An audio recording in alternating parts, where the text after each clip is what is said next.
नमस्ते। कार्यक्रम सीधा कुरा जनतासँग हेर्नको निमित्त टेलिभिजन सेट गाडी बसिरहनुभएका र इन्टरनेटको माध्यमबाट विश्वभर हामीलाई हेरेर बसिरहनुभएका सम्पूर्ण आदरणीय दर्शक महानुभावहरूलाई म रवि लामी छाने हार्दिक स्वागत तथा अभिवादन टक्राउँछु।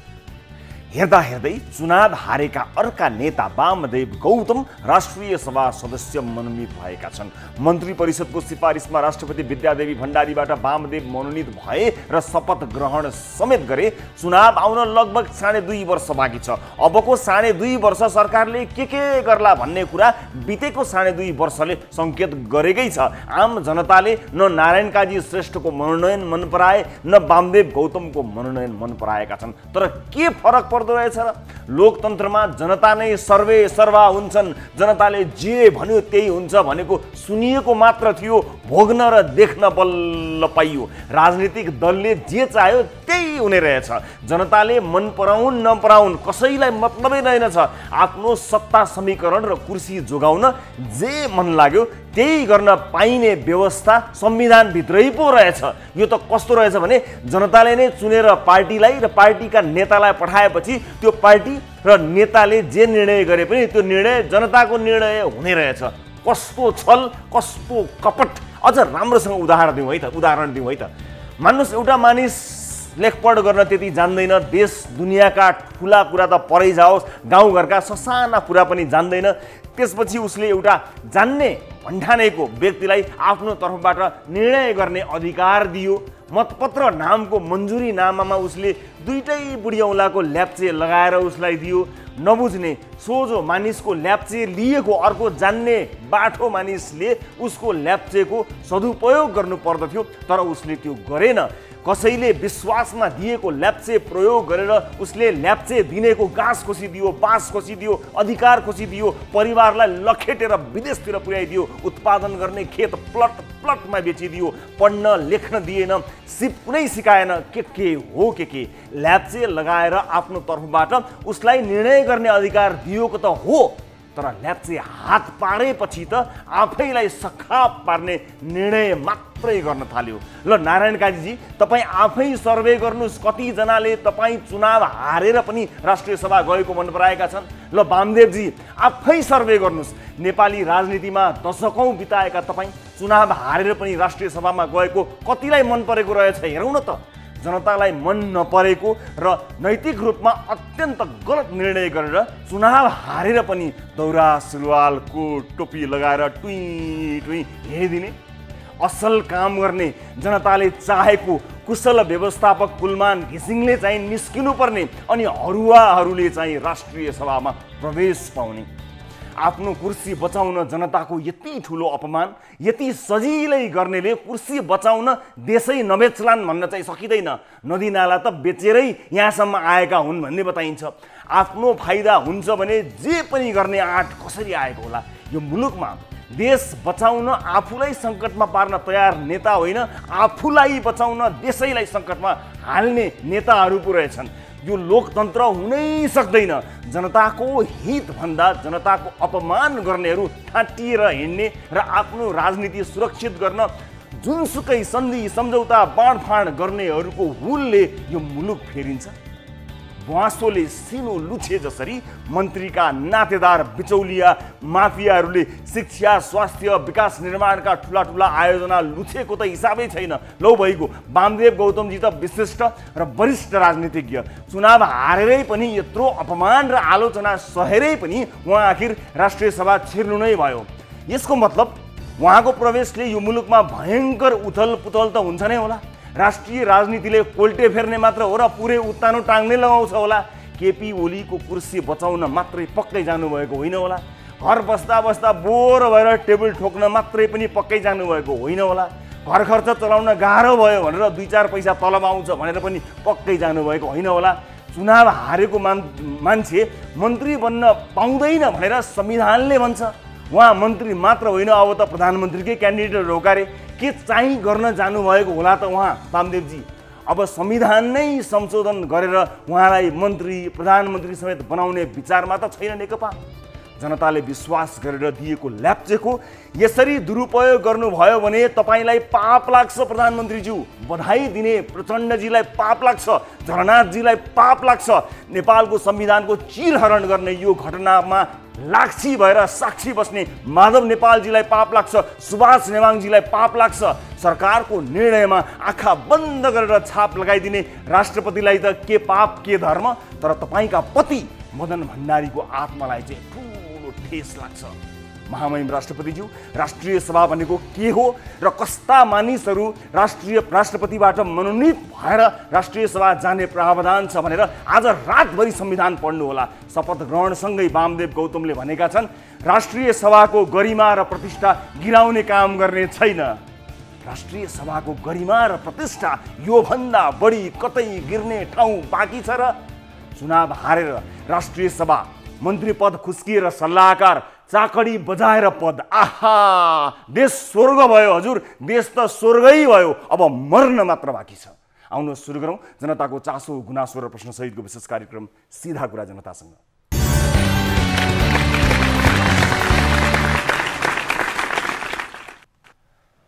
ब्रेकपछि स्वागत छ सम्पूर्ण आदरणीय दर्शक महानुभावहरूलाई कार्यक्रम सीधा कुरा जनतासँगमा। आदरणीय दर्शक महानुभावहरू, अर्को एउटा विशेष एपिसोडका साथमा उपस्थित छौँ न्युज 24 टेलिभिजनको स्टुडियोबाट लाइभ। आजको कार्यक्रममा पनि विविध विषयमा कुराकानी गर्न गइरहेका छौँ।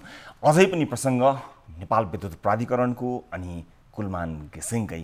यस विषयलाई लिएर देशभर कुलमान घिसिङलाई पुनर्नियुक्ति गरिनुपर्छ भन्ने आवाजहरू ठाउँ ठाउँबाट सडकबाट उठिरहेका छन्। हुन पनि हो, देशको एउटा युगलाई अन्त्य गरेर अँध्यारो युगबाट उज्यालो युगमा पुर्याइदिने आफ्ना प्रिय कुलमान घिसिङका लागि मानिसहरूले आवाज उठाउनु स्वाभाविक हो।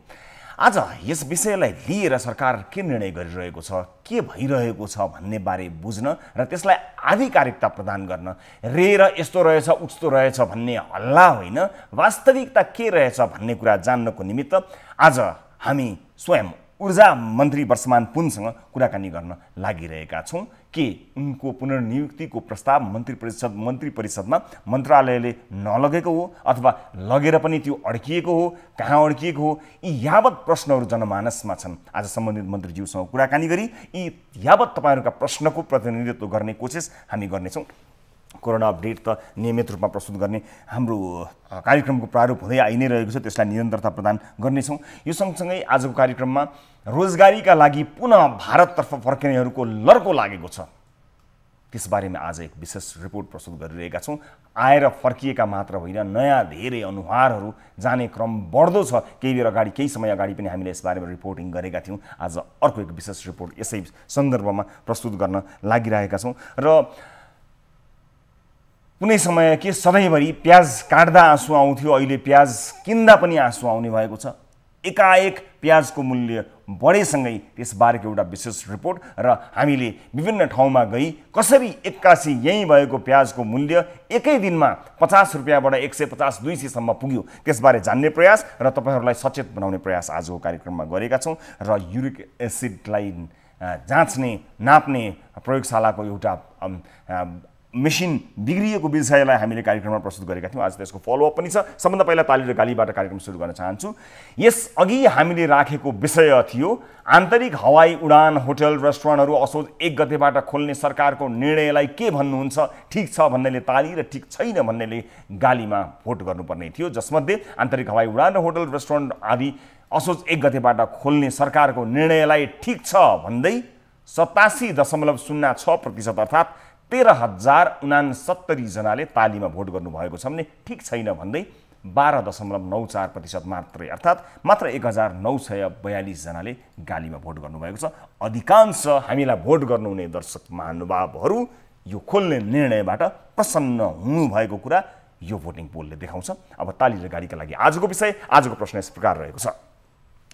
चुनाव हारेर पनि वामदेव गौतम राष्ट्रिय सभा सदस्य भएका छन्।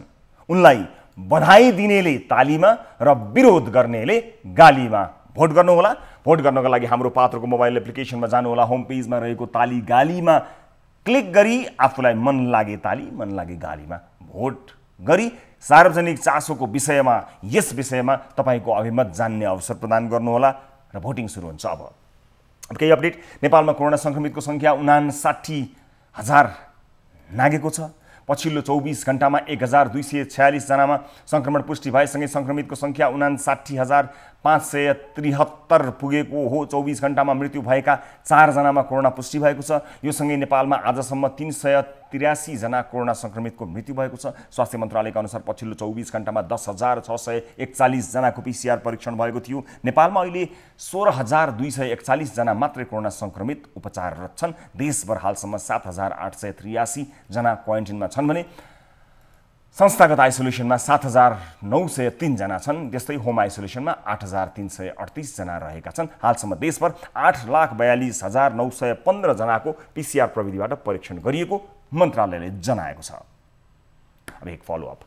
आज पनि नेपाल विद्युत प्राधिकरणको कार्यकारी निर्देशक नियुक्तिका विषय उठान गर्दै हामी कार्यक्रमको विषयलाई प्रवेश गर्ने क्रममा सुरुवात गर्न गइरहेका छौँ। निवर्तमान कार्यकारी निर्देशक कुलमान घिसिङले 4 वर्षीय कार्यकाल उनको सकिए लगत्तै गत 28 गते प्राधिकरणबाट औपचारिक बिदा लिएपछि अहिले निमित्त कार्यकारी निर्देशकका भरमा प्राधिकरण चलिरहेको छ। प्राधिकरणको प्रमुख नियुक्ति गर्ने अधिकार सम्बन्धित मन्त्रालय तथा मन्त्री परिषदको हुने गर्दछ। त्यसैले अहिले नयाँ कार्यकारी निर्देशक नियुक्तिको चुरो मन्त्री परिषदमा पुगेर रोकिएको छ। ऊर्जा मन्त्रालयका अनुसार मन्त्रालयका तर्फबाट निवर्तमान कार्यकारी निर्देशक कुलमान घिसिङलाई नै दोस्रो पटक कार्यकारी निर्देशक दोहोर्याउने प्रस्ताव गत सोमबार नै मन्त्री परिषदमा पेश भएको थियो। तर बिहिबार बसेको मन्त्री परिषद बैठकमा भने त्यसमा समेत यो विषयमा कुनै निर्णय भएको छैन। जनस्तरबाट कुलमान घिसिङलाई दोहोर्याउनु पर्छ भन्ने आवाज आइ नै रहेका बेला सरकारले निर्णय लिन सकिरहेको छैन। यसै विषयमा हामीले तयार पारेको यो रिपोर्ट प्रस्तुत गर्छौँ र त्यसपछि ऊर्जा मन्त्री वर्षमान पुनसँग प्रत्यक्ष कुराकानी गरी आम जनजीवनका प्रश्नहरूको प्रतिनिधित्व गर्नेछौँ। यो रिपोर्ट हेर्नुहोस्। विगत 4 वर्षदेखि कुलमान घिसिङको नेतृत्वमा रहेको नेपाल विद्युत प्राधिकरण 28 गतेदेखि निमित्त कार्यकारीको भरमा छ। अहिले लेखनाथ पिराडा निमित्त कार्यकारी निर्देशकको पदमा छन्। प्राधिकरणको आगामी 4 वर्ष कार्यकालका लागि चर्चामा धेरै नाम आए पनि जनस्तरबाट भने निवर्तमान कार्यकारी निर्देशक कुलमान घिसिङ नै हुनुपर्ने चर्को आवाज उठिरहेको छ। ऊर्जा जलस्रोत तथा सिँचाइ मन्त्रालय अन्तर्गत रहेको प्राधिकरणमा कार्यकारी निर्देशक नियुक्त गर्ने प्रक्रिया अघि बढाउने मन्त्रालय नै हो। मन्त्रालयले सिधै मन्त्री परिषदमा नाम प्रस्ताव गर्न सक्छ भने खुल्ला प्रतिस्पर्धाका लागि समिति मार्फत प्रक्रिया सुरु गर्ने अधिकार पनि मन्त्रालयसँगै हुन्छ। मन्त्रालयका अनुसार सोमबारको मन्त्री परिषद बैठकमा आगामी कार्यकालका लागि पुनः कुलमान घिसिङको नाम पेश भएको थियो। ऊर्जा जलस्रोत तथा सिँचाइ मन्त्री वर्षमान पुन अनन्तको निजी सचिवालयका अनुसार प्रधानमन्त्री केपी शर्मा ओली र नेकपाका कार्यकारी अध्यक्ष पुष्पकमल दाहाल प्रचण्डसँगको छलफलपछि कार्यकारी निर्देशकका रूपमा घिसिङलाई दोहोर्याउने प्रस्ताव मन्त्री परिषदमा पेश भएको छ। तर सोमबारको बैठकमा थप निर्णय नभएकाले मन्त्री परिषदको कार्यालयमा प्रस्ताव विचाराधीन छ। उसित बिहिबारको मन्त्री परिषदको बैठकमा समेत यो विषयमा कुरा नै नउठेको बताइएको छ। यसअघि सिधा कुरा जनतासँगमा कुरा गर्दै घिसिङले प्राधिकरणमा पहिलो कार्यकालमा धेरै काम सुरु गरेकाले सरकारले दोस्रो पटक अवसर दिएको खण्डमा ती कामहरू सम्पन्न सहज हुने विश्वास व्यक्त गरेका थिए। मेरो यो क्षेत्र भनेको यो इनर्जी सेक्टर नै हो। यो विद्युत क्षेत्रमा मैले करिब 25-26 वर्षको अनुभव गरेको छु। मेरो यो 25-26 वर्षको अनुभव कुनै न कुनै रूपमा विद्युत क्षेत्रमा काहीँ न काहीँ बसेर चाहिँ कन्ट्रिब्युसन गर्न सक्दा देशलाई फाइदै हुन्छ। र यसमा यदि चाहिँ सरकारले जिम्मेवारी दिँदा कुनै पनि किसिमको जिम्मेवारीमा बसेर काम गर्नलाई त त्यति मलाई फरक पर्दैन। त्यसको मतलब म चाहिँ यही पोस्टमा फेरि पनि नियुक्त भएर अगाडि चाहिँ कन्टिन्यू भएर बस्नै पर्छ भनेर मैले भन्ने अवस्था पनि होइन र त्यसरी भन्नु पनि हुँदैन। यति मात्र होइन, कुलमान घिसिङलाई कार्यकारी निर्देशकका रूपमा नियुक्त गर्ने पूर्व ऊर्जा मन्त्री जनार्दन शर्माले समेत कुलमान घिसिङले मन्त्रालयले विद्युतको क्षेत्रमा सम्पन्न गर्न दिएका चुनौती सहितको कार्यसूची कुशलता साथ सम्पन्न गरेकाले दोस्रो कार्यकालका लागि समेत योग्य भएको बताएका थिए। प्राविधिक रूपले त्यहाँको टिम सचिव सबै को एउटा संयोगमा उहाँले प्राधिकरणको नेतृत्व गर्नुभयो। लोड सेडिङको अन्त्य भयो र प्राधिकरण पनि नाफामा गएको छ। यस अर्थबाट कुलमानजीलाई फेरि त्यो जिम्मेवारी दिँदा त्यसले महत्त्व नै राख्छ, राम्रो गर्छ नै भन्ने मेरो धारणा स्वाभाविक रूपमा हुन्छ। किन मैले नियुक्ति गरेको मान्छे जसले राम्रो काम गर्नुभएको छ, उहाँलाई अरू थप निरन्तरता दिँदा राम्रो हुन्छ भन्ने कुरा स्वाभाविक रूपमा हो। मेरो पनि त्यही कुरा हो। अहिले पनि कुलमानलाई नियुक्त गर्नुपर्ने भन्दै दैनिक प्रदर्शन भइरहेका छन्। कुलमान घिसिङ जिन्दाबाद, जिन्दाबाद, जिन्दाबाद। कुलमान घिसिङलाई पुनः नियुक्ति गर, नियुक्ति गर, नियुक्ति गर। कुलमान घिसिङलाई पुनः नियुक्ति गर, नियुक्ति गर, नियुक्ति गर। दर्शक महानुभावहरू, यस विषयमा कुराकानी गर्न हामीसँग हुनुहुन्छ ऊर्जा जलस्रोत तथा सिँचाइ मन्त्री वर्षमान पुन अनन्त। मन्त्रीज्यू नमस्कार, स्वागत छ यहाँलाई कार्यक्रममा। धन्यवाद छ। हजुर मन्त्रीज्यू, अब एउटा महत्त्वपूर्ण कुराको जानकारी सबैभन्दा सही ढङ्गले तपाईँले मात्र दिन सक्ने अवस्थामा हामी आएका छौँ। धेरै मानिसहरूले यसलाई लिएर चासो व्यक्त गरेका छन् र अब तपाईँको विभागीय एउटा भनौँ न क्षेत्रभित्र परेका हुनाले पनि तपाईँ जति आधिकारिक अरू कोही नहोला, कुलमान घिसिङको पुनर्नियुक्तिका लागि मन्त्रालयले मन्त्री परिषदमा प्रस्ताव लिएर गएको हो भन्ने पनि सुनिन्छ, होइन भन्ने पनि सुनिन्छ। त्यसलाई आधिकारिकता कसैले दिन सकिरहेको छैन। कुलमान घिसिङको आवश्यकता तपाईँको मन्त्रालयलाई फेरि भएको हो कि होइन, तपाईँहरूले आधिकारिक रूपमा यो प्रस्ताव लानुभएको हो कि होइन, यसको कथा के हो, यसलाई यथार्थ यसको यो हो रेका हल्लाहरू भन्दा पनि अब आज तपाईँबाट स्पष्ट रूपमा यसबारे जानकारी लिने प्रयत्न गरेको छौँ। वास्तविकता के हो बताइदिनुहोस् सबभन्दा पहिला। वास्तविकता 2073 सालमा कुलमानजी विद्युत प्राधिकरणको कार्यकारी निर्देशकमा आउनुभयो। हजुर। र उहाँले 4 वर्ष आफ्नो कार्यकाल सम्पन्न गर्नुभयो, खास गरी गएको 30 गते। र यसमा कुलमानजीले आफ्नो 4 वर्ष पुरा कार्यकाल काम गर्नुभयो। सार्वजनिक छ, उहाँले व्यवस्थापकीय रूपले विद्युत प्राधिकरणमा राम्रो काम गर्नुभयो, त्यसमा मैले थप बताउनु पर्ने छैन। त्यसपछि नेपाल विद्युत प्राधिकरणको कार्यकारी नियुक्ति सम्बन्धी हाम्रो एउटा कानुनमा नेपाल सरकारले गर्न सक्ने व्यवस्था छ र विगतमा हामीले फ्री कम्पिटिसन अथवा ओपन कम्पिटिसन गरेर ल्याउने पनि गरेका छौँ। त्यसै गरी चाहिँ यसमा ठ्याक्कै पुनर्नियुक्तिको व्यवस्था हाम्रो कानुनी व्यवस्था रहेनछ अहिलेसम्म। त्यसैले कुलमानजीले राम्रो गर्नुभयो, अर्को कार्यकाललाई एकपटक चान्स दिउँ थप काम गर्नलाई भन्ने मन्त्रालयको या प्रधानमन्त्रीको हामी सबैको एक खालको समझदारी जस्तै हो। तर त्यसमा पुनर्नियुक्तिको व्यवस्था छैन। अब कुरा आउँछ अब के गर्ने भन्दा सरकारसँग दुईवटा विकल्पहरू रहे। एउटा चाहिँ प्रतिस्पर्धाबाट जाने, अर्को प्रतिस्पर्धाबाटै आएको व्यक्ति भएको र काम पनि देखाइसकेको हुनाले सोझै क्याबिनेटले निर्णय गर्ने, नियुक्ति गर्ने अर्को कार्यकालको लागि। त्यसो हुँदा चाहिँ प्रधानमन्त्रीसँग मेरो चाहिँ विभिन्न चरणमा कुराकानी भयो। प्रधानमन्त्री र पार्टी अध्यक्ष बिचमा पनि कुराकानी भयो, किनभने हाम्रो पार्टीले राजनीतिक नियुक्तिका विषयहरू समझदारी गराएर पार्टीसँगको परामर्शबाट प्रधानमन्त्रीले गर्ने भन्ने पछिल्लो निर्णय पनि गरेका छौँ हामी यो सबै सन्दर्भमा। त्यसपछि मैले गत आइतबार प्रस्ताव मैले नियमित प्रक्रियाबाटै मन्त्री परिषद कार्यालयमा पठाएँ र सोमबारको मन्त्री परिषद बैठकमा मैले आफै पनि फेरि प्रत्यक्ष त्यो चाहिँ प्रस्ताव लिएर गए। यसरी हेर्दा नियमित त्यो चाहिँ एजेन्डामा सोमबार आएन। नआइसकेपछि मैले मन्त्री परिषदमा मेरो एजेन्डाको बारेमा चर्चा गरेँ। प्रधानमन्त्रीजीले कानुनी रूपले हेरौँ भनेर भन्नुभयो र त्यसलाई सकारात्मक रूपले सोमबारको बैठकमा नियमित एजेन्डामा थिएन, आएन। आइतबार गए पनि सोमबार मैले चाहिँ एउटा ठाडो प्रस्तावको रूपमा लिएर गए, चर्चा भयो। तर कानुनी रूपले हेरौँ भनेर प्रधानमन्त्रीको रुलिङ भइसकेपछि अहिले प्रधानमन्त्री कार्यालयमा मन्त्री परिषद कार्यालयमा त्यो प्रस्ताव रहेको अवस्था हो। भनेको यो अझै विचाराधीन छ? विचाराधीन अवस्थामा छ र यसमा कसरी जाने भन्ने कानुनी रूपले म हेर्छु। प्रधानमन्त्रीले भन्नुभएको हुनाले यसलाई विचाराधीन अवस्थामै हामीले लिएका छौँ र यसलाई सकारात्मक रूपले लिएका छौँ। निश्चय पनि कुलमानजीलाई पुनर्नियुक्ति गर्नुपर्छ या अर्को कार्यकालको लागि चाहिँ जिम्मा दिनुपर्छ भन्ने भावना मिडियामा जनतामा देखेका छौँ। यसलाई हामी सकारात्मक रूपले लिएका छौँ, अन्यथा लिएका छैनौँ।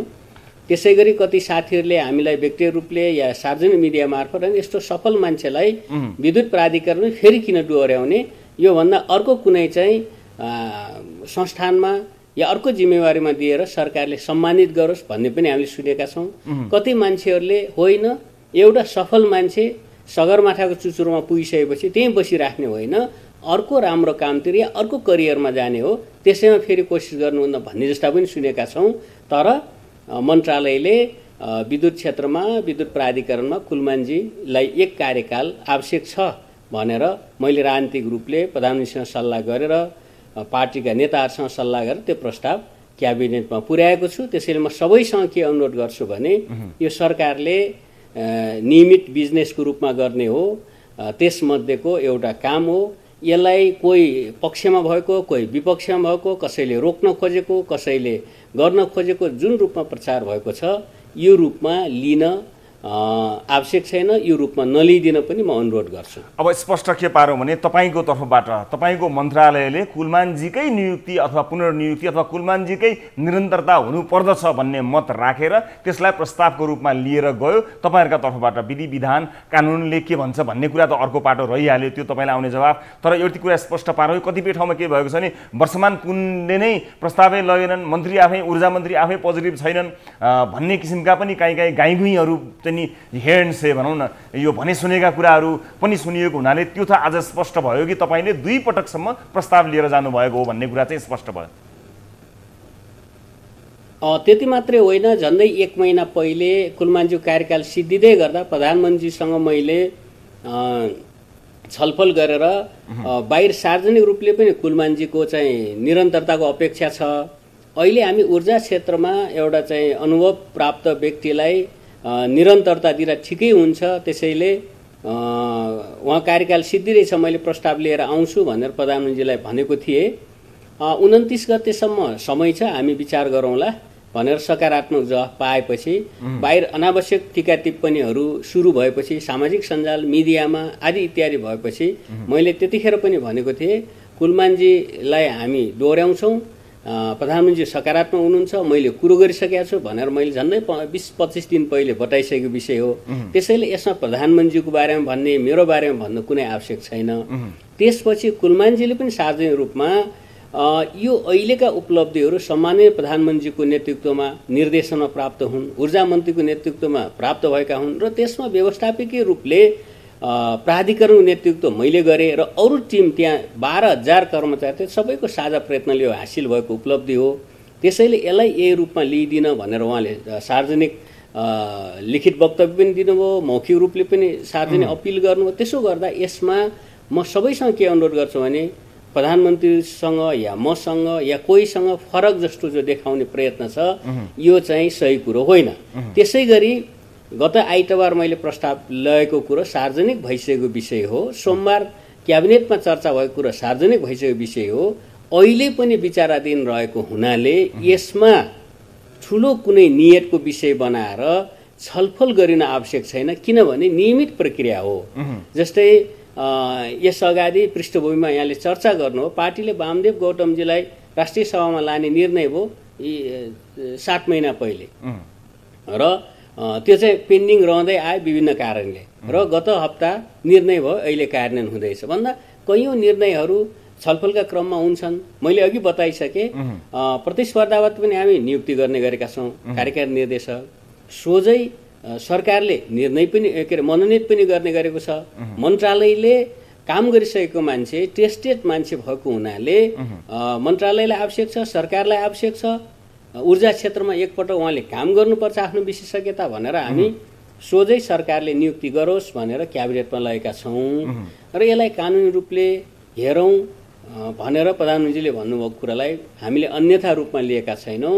यसलाई सरकारलाई हान्ने हतियारको रूपमा, सरकारलाई अलोकप्रिय बनाउने हतियारको रूपमा या प्रधानमन्त्रीले नचाहेको रूपमा अर्थ्याएर प्रचार गर्न अहिले आवश्यक छैन।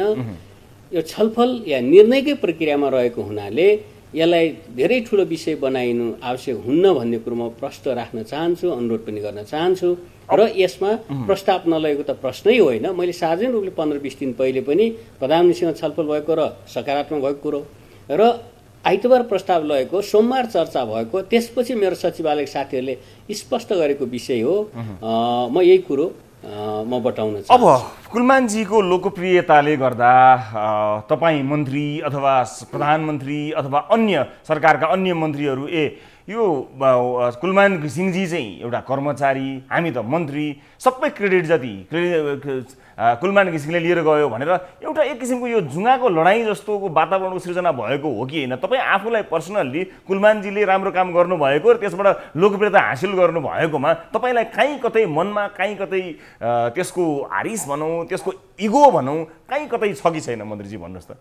छ त भन्न मिल्दैन, तैपनि यसले असर पारेको छ कि छैन भन्नुहोस्। अब हेर्नुहोस्, यसमा असर पार्न मलाई त मूल मुद्दा नै यही हो कि जस्तो लागेर मैले तपाईँलाई सोधेँ है। तपाईँ स्पष्ट वक्ता, कम बोल्ने तर स्पष्ट बोल्ने मान्छे भएर सोध्ने मैले। प्रधानमन्त्रीले यो देशको नेतृत्व गर्नुभएको छ, 2/3 जनताले जनमत दिएको अवस्था छ। उहाँ लोकप्रिय अलोकप्रिय टेस्ट गर्ने माध्यम 5-5 वर्षमा निर्वाचन हो। त्यसै गरी म मन्त्री, मेरो अलग्गै जिम्मा छ। मेरो जनता, मेरो निर्वाचन क्षेत्रबाट म निर्वाचित भएर आएको छु। फेरि म मेरो जनता, मेरो मतदातामा टेस्टमा जानुपर्छ। आम देशभरिका जनताले पनि मलाई हेरिराख्नु भएको छ। मन्त्रीको जिम्मा अलग छ, नीतिगत निर्णय, नेतृत्व गर्ने, सबै कुरो गर्ने, दिशानिर्देश गर्ने। अझ विद्युत प्राधिकरण कुरो गर्दा त कुलमानजीले गर्ने सबै कामहरूको अध्यक्षता मैले गर्ने, मैले निर्देश गर्ने कुरो हो। त्यसो हुँदा यसमा डिफाइन छ, कानुनले, पद्धतिले, परम्पराले के डिफाइन छ? मन्त्रीले मन्त्रालयको नेतृत्व गर्ने हो, नीतिगत कुरो गर्ने हो, कानुनी व्यवस्था गर्ने हो, एउटा चाहिँ राष्ट्रिय अन्तर्राष्ट्रिय रूपले गर्नुपर्ने, समन्वय गर्नुपर्ने हो। त्यो भित्र परिभाषित नीतिभित्र, परिभाषित कार्यक्रमभित्र, परिभाषित योजनाभित्र रहेर एउटा कार्यकारी निर्देशकले रिजल्ट दिने हो।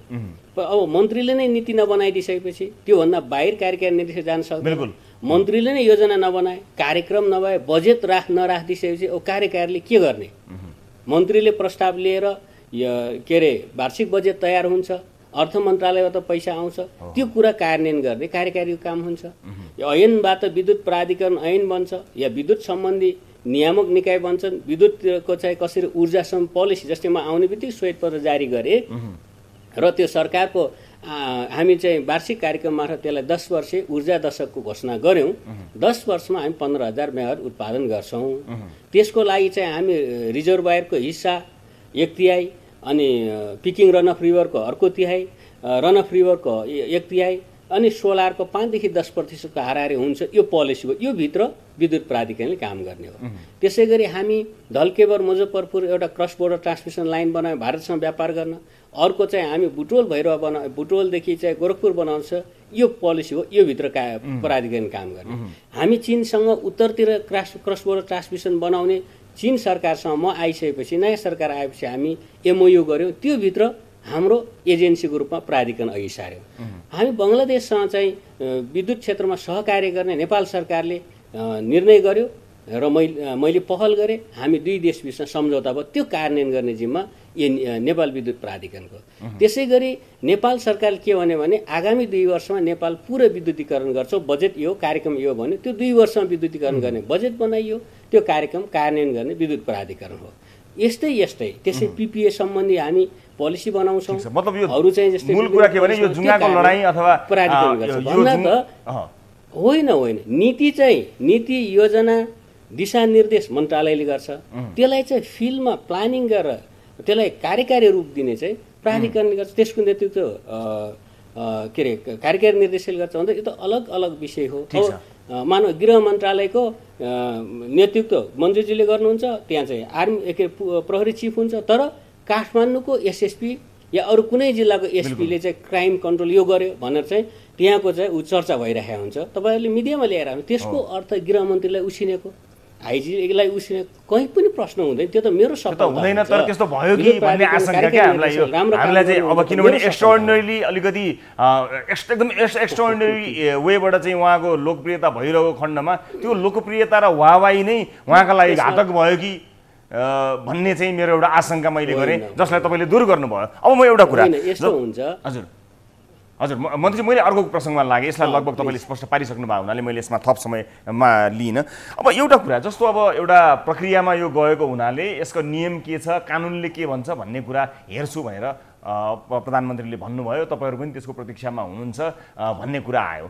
अब नियम कानुन त छोडिदिनुहोस्, संविधानकै कतिपय मर्मलाई पनि कुठाराघात गर्ने किसिमका निर्णयहरू हुँदाखेरि चाहिँ तपाईँहरू त्यति धेरै बोल्नुहुन्न। चुनाव हारेका मान्छेहरू राष्ट्रिय सभामा गएका विषय त ताजा नै छँदैछन्।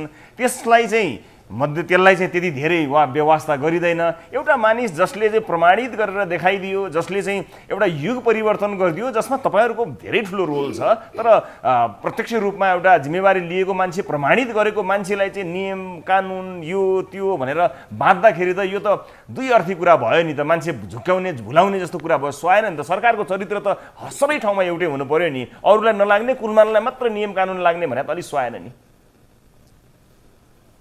त्यसको अर्थ कानुन नियम नमान्नुस् भन्नुभयो भने त मेरो भन्नु के भनिन मैले नियम कानुनहरू सबैलाई लाग्छ, सबैलाई लाग्छ। त्यसो भए त अनि चाहिँ कुलमानजीलाई चाहिँ अब क्याबिनेटले गर्ने कुरो मन्त्रीले नै गर्दै घोषणा गर्दै हुने, अथवा कानुन किन मान्ने? स्थापित मान्छे कुलमानजीले आफै नै मन्त्री परिषदकै कुरा गरेको मैले तपाईले त गरिहाल्नु भयो, तपाईले आफ्नो तर्फबाट गर्नु, मैले मन्त्री परिषदले नै निर्णय गरेँ। मैले सरकारकै तर्फबाट यो कुरा प्रश्न सोधेको, मैले मन्त्रालयलाई जिम्मा लगाइन। यति कस्ता कस्ता निर्णयहरू बन्न सकिने, हुन सक्ने, गर्न सकिने ठाडै कतिपय नातेदारहरू उहाँ सिधै नियुक्ति लिएर बसिराखेका छन्, कहीँ कतै प्रतिस्पर्धा गर्नु पर्दैन। एउटा प्रमाणित गरेको ट्यालेन्टेड मान्छे, मुलुकलाई चाहिने एउटा टेक्निकल्ली पनि साउन्ड भएको प्रुफ गरेको मान्छेलाई चाहिँ यो भएन र त्यो भएन भन्दा पनि त मान्छेहरूमा असन्तुष्टि आउनु स्वाभाविक हो नि, होइन र? होइन, रविजीकै स्पिरिटमा सहमत भएर, अरू साथीभाइहरूकै स्पिरिटमा सहमत भएर त उहाँ पुष्टि हुनुहुन्छ, उहाँलाई प्रतिस्पर्धा नलैजाउँ, उहाँलाई सोझै नियुक्ति गरौँ भन्यो हो नि त। नत्र चाहिँ हामी 2065 सालदेखि लगातार सबै कार्यकारी निर्देशकहरू प्रतिस्पर्धा त लिएका छौँ। उहाँ चाहिँ टेस्टेड हो, त्यसैले हामी डाइरेक्ट नियुक्ति गरौँ भनेर मन्त्रालयले प्रस्ताव गरेको छ। यसमा अन्यथा कुनै छैन। हामी तपाईँहरूको उसमा स्पिरिटमा सहमत छौँ। मैले अघि भन्दैछु, हाम्रो पार्टीले यस्ता राजनीतिक नियुक्तिहरू, विभिन्न नियुक्तिहरू पार्टीसँग पनि परामर्श गरेर गरिदिए है सरकारले भनेर भर्खरै निर्णय पनि गरेका छौँ। भोलि मात्रै पनि सचिवालय बैठक छ, त्यहाँ यस्तै राजनीतिक नीतिका परामर्शका विषय, सुझावको विषय छन्। सायद एउटा प्रक्रिया पुरा गर्दै मेच्योर ढङ्गले प्रधानमन्त्रीले गर्न खोज्नुभयो होला। किन यति कुरो, यति धैर्यता त सबै साथीले राखिदिनुपर्छ। बाँकी अरू कतिपय संविधान कानुन मिच्यो भन्दा कुनै पनि संविधान कानुन मिचेका छैनौँ। जति पनि नियुक्ति सरुवा बढुवा भएका छन् कानुन सम्मत भएका छन्। हो, मिचेर होइन मिलाएर, मैले भने मिचेर भन्दा पनि मिलाएर, कानुनहरू मिलाएर पनि भएका छन् नि त, होइन? व्यवस्था गरिएका छन्, त्यस कारणले मिलाउन सकिने ठाउँ। त्यसैले यो पनि हामी कानुन मिलाएरै गर्छौँ भनेकै छौँ नि त। कानुन मिलाएरै गर्छौँ, कानुन हेरेर गर्छौँ। कतिपय कुरो जस्तै पार्टीभित्रका परामर्शको कुरा हुन्छ, त्यो परामर्श गरेर गर्छौँ भनेका छौँ। गर्छौँ भनिराख्दा ल नगरेको नो रिजेक्ट भनेको हो भने त्यसको एउटा प्रश्न हुन्छ, हामीले प्रश्न गर्नुहोस्। मन्त्रालयले प्रस्ताव लगेको छ, 2 दिन भएको छ, प्रधानमन्त्रीले म परामर्शबाट गर्छु भन्नुभएको छ। यसलाई अन्यथा लिनुपर्छ जस्तो मलाई लाग्दैन। त्यसैले यसमा धेरै विरोध गर्नुपर्ने, केही चाहिँ शङ्का गर्नुपर्ने कुरो मैले देखेको छैन रविजी। त्यसैले म सबै साथीहरूलाई पनि म यही अनुसार अनुरोध गर्छु, अनावश्यक रूपले यो विषयलाई चाहिँ दायाँ बायाँतिर कुनैतिर कसैलाई आरोप लाउने रूपले नगर्दिन म अनुरोध पनि गर्छु। हाम्रो अगाडि ऊर्जा क्षेत्रमा धेरै काम गर्नुपर्ने छ, त्यसमा प्रधानमन्त्रीको चाहिँ हामी नेतृत्व जरुरी छ। हामीलाई मन्त्रीले अझै मेहनत गर्नुपर्ने छ। कुलमानजी जस्तै एक्सपर्ट हामीलाई जरुरी छ र अरू टिम बनाएर हामी काम गर्छौँ र हामी यो क्षेत्रमा रिजल्ट दिन्छौँ। ऊर्जामा हामी आत्मनिर्भर बन्दैछौँ, छिटै बन्छौँ। कुलमानजी आफै हुँदा पनि थुप्रै कुरा सार्वजनिक भन्नुभएको छ, कति कुरो मैले पुरा गर्न सकेन भन्नुभएको छ। मैले सार्वजनिक भनेको म केही लुकाएको छैन। लोकप्रिय मान्छे भनेर चाहिँ कमी कमजोरी नहेर्ने भनेको छैन। म आउने बेला माथिल्लो तामाकोशी 456 मेगावाटको यसै आर्थिक वर्ष गर्छु भन्नुभयो। मैले उहाँलाई सार्वजनिक प्रश्न गरेको छु, व्यक्तिगत पनि गरेको छु कि अहिलेसम्म पनि आएन किन भन्दा उहाँले सक्नु भएन। त्यसै गरी कतिपय ट्रान्समिसन लाइनहरू किन बनेनन् भन्दा उहाँको व्यवस्थापकीय कुशलता हुँदाहुँदै पनि कोशी कोरिडोर बनेन, सोलु कोरिडोर बनेन किन भन्दा तपाईँले यसमा त फेरि आत्मसमीक्षा गर्नुहोस् है भनेको छु मैले। र यो कुरोहरू पनि यसको अर्थ हामी नगर्न खोजे होइन, यो सबै काम गर्न उहाँ चाहिन्छ, हामीलाई अनुभवी मानिस चाहिन्छ। अरू थुप्रै विद्युत व्यापार गर्नु छ, सरकारको नीति छ, विद्युत प्राधिकरणलाई भारतमा व्यापार गर्न निर्देशन र अनुमति दिइसक्यो, त्यो गर्न अनुभवी कुलमानजी चाहिन्छ भनेरै प्रस्ताव गरेका छौँ। त्यसैले यहाँहरू सबैलाई कुलमानजीले राम्रो गर्नुभयो, लोड सेडिङ अन्त्यमा भूमिका खेल्नुभयो, राजनीतिक नेतृत्वको स्पिरिटमा काम गर्नुभयो, त्यसैले नै हामी डोर्याउन खोज्दैछौँ। यसको अर्थ फेरि राजनीतिक नेतृत्वले व्यथित गरिरहेको छ, रोक्न खोजेको छ भन्ने जस्तो आशय हो, यो होइन। यो यसो गरियो भने मन्त्रीमाथि अन्याय हुन्छ, अलि आशंका बढी हुन्छ। हजुर, अब यसको जिस्ट के भने दर्शक महानुभावहरूलाई तपाईँसँग यी राखेर दर्शकहरूलाई साक्षी राखेर यो भनौँ कि पटक पटक मन्त्रालयले प्रस्ताव लगि पनि सकेको हो, यो विचाराधीन छ, त्यस कारणले यो रिजेक्ट भएको होइन, यो हामीलाई चाहिने मान्छे उहाँले प्रमाणित पनि गरिसक्नु भएको, मन्त्रालयले चाहिन्छ भनेर नै प्रस्ताव लिएर गएको छ, जुन पेन्डिङ छ त्यसको लागि धैर्य गरौँ। कुनै शङ्का छैन। हस् मन्त्रीज्यू, धेरै धेरै धन्यवाद। राम्रो मान्छे हो, काम गरेको मान्छे हो, यसमा कुनै शङ्का छैन। हजुर, विशेष गरेर तपाईँलाई पनि अलिक दोष लागिरह भएर पटक पटक तपाईँले उहाँमा ऊर्जा भर्ने काम पनि गरिरहनु भएको जानकारी हामीलाई पाइरहेको हुनाले तपाईँले पनि त्यो बेकारका दोषहरू तपाईँलाई तपाईँको मन्त्रालयलाई किन दिनु भन्ने पनि एउटा आशंका गर्न जरुरी छ। हजुर हजुर, धन्यवाद रविजी, मलाई यो स्पष्ट गर्न मौका पनि दिनुभयो। फेरि कैयौँ कुरो चाहिँ जस्तै फेरि हाम्रा आफ्ना आम जनसमुदायले पनि आफ्नै अनुभवबाट पनि को मान्छे कस्तो भनेर बुझ्न पनि आवश्यक छ। मिडियामा चाहिँ सानातिना कुरामा टिप्पणी गर्न मैले आवश्यक नठानेर पनि हो, र मैले यहाँको मिडिया मार्फत चाहिँ मैले आफ्नो कुरो स्पष्ट गर्न, सरकारको पोजिसन स्पष्ट गर्न, र मैले चाहिँ कुलमानजीको बारेमा उठेको कुरा पनि मैले स्पष्ट गरेँ। यो नियमित काम हो सरकारको, उहाँको चाहिँ योगदानहरूलाई, क्षमताहरूलाई हामी कदर गर्छौँ, गर्दै आएका छौँ, र यसलाई अलिक बढी तन्काउन जरुरी छैन, कसैको नियतमाथि प्रश्न गर्न जरुरी छैन। म यति कुरो स्पष्ट गरेँ। हस् मन्त्रीजी, धेरै धेरै धन्यवाद यो समय र यो जानकारीका लागि। र आदरणीय दर्शक महानुभावहरू, हामीसँग हुनुहुन्थ्यो मन्त्री वर्षमान पुन। हामीले यस विषयलाई लिएर, विशेष गरेर कुलमान घिसिङसँग सम्बन्धित विषयहरूलाई लिएर आम सर्वसाधारणको जिज्ञासालाई शान्त गर्ने कोसिस गऱ्यौँ। र दर्शक महानुभावहरू, यसबाट स्पष्ट भएको छ कि यो निर्णय पेन्डिङमा छ, सरकारले निर्णय गरिसकेको छैन, रिजेक्ट गरेको अवस्था होइन,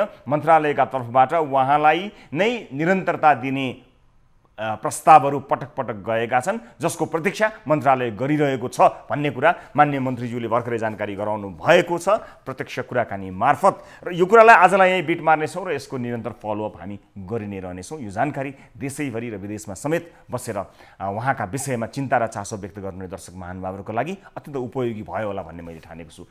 हामीसँग केही साथीहरू जोडिनु भएको छ, 4 जना मित्रहरूलाई म देखिरहेको छु, हाम्रो ग्रुप कल, भिडियो कलमा आउनुभएको छ। म उहाँहरूलाई स्वागत गर्छु। नमस्कार, कहाँबाट बोल्दै हुनुहुन्छ तपाईँहरू?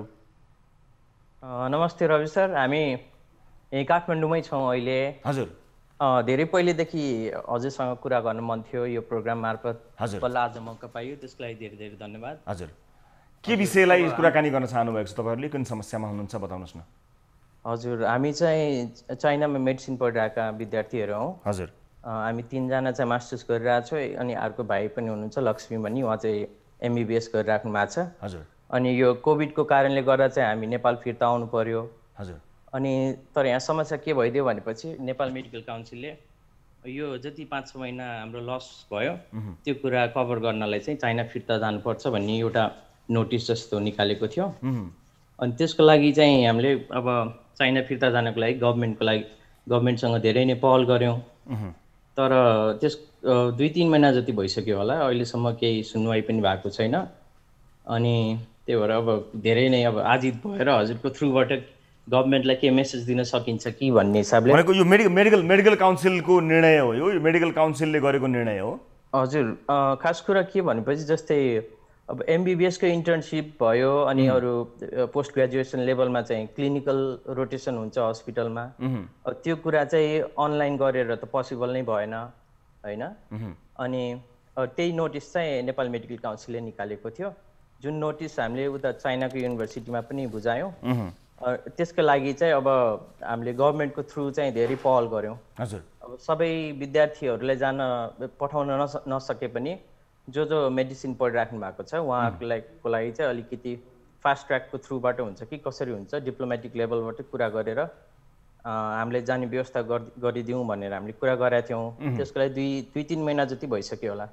भनेको जानका लागि समस्या, जानै नगइकन त भएन, तर जानलाई समस्या परिरहेको छ तपाईहरुलाई? हजुर हजुर, जानलाई समस्या भयो। अब उता युनिभर्सिटीले चाहिँ इन्टरनेसनल स्टुडेन्ट्सहरूलाई अहिले बोलाइँदैन भन्ने नोटिस पनि पठाएको छ। हजुर, तर हामीले चाहिँ के बुझ्यौँ भनेपछि गभर्मेन्टको G2G कुरा भयो भने चाहिँ त्यस्तै एकदम स्पेसल सर्कमस्टान्सेसमा चाहिँ अब यस्तै दुःख पाएको जस्तै हाम्रो अवस्थामा जति पनि हुनुहुन्छ उहाँहरूलाई चाहिँ लग्नले त्यस्तो अप्ठ्यारो हुँदैन भन्ने पनि बुझिया छ। हजुर, अब अर्को सहभागी कुनै साथीले मलाई बताइदिनु होला यसलाई लिएर कतिजना तपाईहरू लगायत तपाईहरू अहिले त 4 जना यहाँ देखिनु भएको छ, यसबाट कतिजना प्रभावित हुनुहुन्छ र ठ्याक्कै यो गरिदियो भने चाहिँ हाम्रो समस्या पनि समाधान हुन्छ र यो सरकारले अथवा मेडिकल काउन्सिलले सजिलै गर्न सक्छ भन्ने कुरा के छ एकपटक छोटकरीमा बताइदिनु होला अर्को सहभागी साथीले। हाम्रो MBBS र यो डेन्टिस्ट्री गरेर चाहिँ लगभग 217 जना छौँ। 217 हजुर। नर्सिङ र पब्लिक हेल्थ गरेर चाहिँ 28 जना छौँ। अनि त्यस पश्चात यो पोस्ट ग्रेजुएट लेभलको जुन MD MS र MDS गरेर हजुर यसमा चाहिँ हामी 154 जना छौँ। ओहो, धेरै जना हुँदो रहेछ। हजुर। अनि हाम्रो चाहिँ मेन अहिले के भयो भन्दाखेरि अरू विषयहरूमा चाहिँ हाम्रो डिग्रीको मान्यता हुने जस्तो, किनभने हाम्रो चाहिँ मेडिकल पढाइकोमा चाहिँ ट्युसनसँग गएर सबै कुरा प्र्याक्टिकल गर्नुपर्ने र रोटेसन गर्नुपर्ने भएको कारणले हाम्रो डिग्रीको मान्यता नै भएन। जस्तो हाम्रो यहाँ 2 जना बसिराख्नु भएको उहाँहरूको खास डिग्री नै सकिसकेको छ, तर उहाँहरूको 3 महिना 4 महिनाले अड्केको कारणले उहाँहरूले अहिले न नेपाल मेडिकल काउन्सिलको लाइसेन्स दिन पाउनुहुन्छ न उहाँहरूको डिग्रीको मान्यता छ। उहाँहरू नगएसम्म हुँदैन। जस्तो मेरो चाहिँ अर्को वर्ष हामी ग्रेजुएट हुने हो। यसको लागि चाहिँ अब हामीले परराष्ट्र मन्त्रालयसँग नि कुरा गऱ्यौँ, त्यहाँको सचिवज्यूहरूसँग नि कुरा गऱ्यौँ, मन्त्रीज्यूसम्म कुरा पुग्यो भन्ने चाहिँ खबर आएको थियो। तर मेन हामीलाई चाहिँ चीनको सरकारले नबोलाएसम्म नेपालको सरकारले चाहिँ बिजनेसम्यानहरूको लागि चाहिँ पहल गरिदिएको छ। मेडिकल काउन्सिलले तपाईहरुलाई को विषयलाई समन्वय गर्न सक्छ? किनभने मेडिकल काउन्सिल डाक्टर भगवान कोइराला हुनुहुन्छ, उहाँ एकदमै उठेका विषयहरूमा एकदमै चासो राख्नुहुन्छ र कयौं विषयहरूमा सम्पर्क गरेर समन्वय गर्ने कोसिस गर्नुहुन्छ र मैले यो कुराकानीमा डाक्टर भगवान कोइरालाको पनि ध्यान आकर्षण गराउन पाएँ र तपाईको मद्दत हुन सक्यो भने त्यो राम्रो हुन्छ कि भन्ने सोचेर मैले तपाईलाई यो सोचेको। मेडिकल काउन्सिलले यसलाई लिड गर्न सक्छ यो विषयलाई? हजुर, यो मेडिकल काउन्सिलले नै लिड गरिदिनु पर्ने हो, तर अहिले चाहिँ हामी चाहिँ बाध्य भएर तपाईलाई अब तपाईको सहयोग। Very nice. हस् एकदमै धेरै धेरै धन्यवाद, तपाईँले हामीलाई सम्झिनु भयो। मैले यो कुराकानीलाई यहीँ बिट मार्ने अनुमति चाहेँ र यसै कुराकानी मार्फत डाक्टर भगवान कोइराला जसले मेडिकल काउन्सिलसँग सम्बन्धित अथवा यस क्षेत्रका अन्य विभिन्न विषयहरू उठिरहँदा हामीलाई सम्पर्क गरी व्यक्तिगत रूपमा आफै सम्पर्क गरेर चासो देखाउँदै आउनुभएको छ र मलाई विश्वास छ यस विषयमा समन्वय गर्नका लागि तपाईँहरूसँग उहाँले पक्कै पनि सहकार्य गर्नुहुनेछ र यस विषयलाई समन्वय गर्ने भूमिका निर्वाह गर्न हामी पनि तयार छौँ। तपाईहरू बीच समन्वयकारी भूमिका निर्वाह गरेर यस समस्यालाई समाधान गरी मद्दत गर्ने प्रतिबद्धता व्यक्त गर्दै तपाईहरुसँग म बिदा माग्छु र अब आजको अर्को विषयतर्फ दर्शकहरूको ध्यान लिएर जान चाहन्छु। दर्शक महानुभावहरू, सबभन्दा पहिला यहाँलाई सोध्न चाहन्छु, रात निकै परिसक्यो, खाना खानुभयो? अनि आजको तपाईको खानामा खानुभएको भए प्याज पर्यो कि परेन? यदि तपाईको खानामा आज प्याज समावेश छ भने तपाईले महँगो खाना खाइरहनु भएको छ, किनकि 2 दिन अघि प्रति किलो 50 रुपैयाँ जति पर्ने प्याज अहिले 150 देखि 200 रुपैयाँ प्रति किलो पर्न थालिसकेको छ। अनि भएन त महँगो? सायद हरेक वर्ष यही समयमा नेपालमा प्याजको मूल्य आकाशिन्छ। प्याज काट्दा आँसु आउनेहरूलाई प्याज किन्दा झनै आँसु आउँछ। नेपाल कृषि प्रधान देश भने पनि हामीले खाने प्याज आउने भनेको भारतबाटै रहेछ। त्यसैले भारतमा धेरै हुँदा मात्रै हामीले प्याज खान पाउने रहेछौँ। केही दिन अघि भारत सरकारले प्याज निर्यातमा रोक लगाएपछि नेपालमा प्याजको हाहाकार नै हुन थालेको छ। समस्या भारतले निर्यात रोक लगाएको मात्रै होइन, समस्या नेपालमै प्याज ल्याएर कारोबार गर्ने ठुला व्यवसायीमा पनि छ। अचम्म त के छ भने उता भारतले निर्यात रोक्ने निर्णय लिएको केही छिनमै नेपालमा प्याजको मूल्य आकाशियो। पहिले नै आफ्नो गोदाममा रहेको प्याजको मूल्य मिनेटभरमा नै 100% भन्दा बढी पुग्यो। हामीले कालीमाटी तरकारी बजारका व्यवसायी तथा स्टोरमा पुगेर तयार पारेको यो रिपोर्ट हेर्नुहोस्। नेपालमा हरेक वर्ष हुने गरेको प्याज बहस यो वर्ष पनि सुरु भएको छ। भदौ 29 गतेसम्म 50 रुपैयाँ आसपासमा बिक्री भइरहेको प्याजको मूल्य 81-100 रुपैयाँ नागेपछि नेपालमा फेरि प्याज बहस सुरु भएको हो। कालीमाटी फलफुल तथा तरकारी बजार विकास समितिको मूल्य अनुसार भाद्र 20 गतेदेखि 28 गतेसम्म औसत 50 रुपैयाँमा प्याजको थोक बिक्री भइरहेको थियो। 29 गते 10 रुपियाँ मूल्य बढेर औसत 60 रुपियाँ पुगेको थियो। सोही प्याजको मूल्य 30 गते 75 रुपियाँ पुगेको थियो भने 31 गते 120 रुपियाँ प्रति केजी पुगेको थियो। अहिले प्याजको थोक मूल्य 110 रुपियाँ प्रति केजी छ। कालीमाटीमा 110 रुपियाँ भए पनि उपभोक्ताको भान्सामा पुग्दा यसले 200 को आँकडा पार गर्छ। अहिले तरकारी पसलमा प्याज किन्न जाँदा कसैले प्याज नभएको बताउँछन् भने कसैले सुन्नै नसक्ने भाउ सुनाउँछन्। सेलमा त्यतिमा ल्याएको हामीले बेच्ने चाहिँ अस्ति नि 70-50 बेचिरहेको थिएँ। अब होलसेलबाट ल्याउँदाखेरि 60-65 भन्दा पर्दैन थियो भने एकैचोटि बेलुका बिहान फोन गर्दा 80 भन्दै बेलुका आउँदा छैन, बन्द गरेर सबै भाइ फोन गरेर बोल्दाखेरि ल 100 भए हुन्छ 100 त्यहाँमाथि फेरि छ्याप्पै भिजेको कुहिएको आधी कुहिएको पठाउनु त्यस्तो गरेको 81 के गर्यो यस्तो भाउ बढाएको तिनीहरूले? इन्डियाबाट आउँदैन त्यहाँदेखि सबै रोक्यो।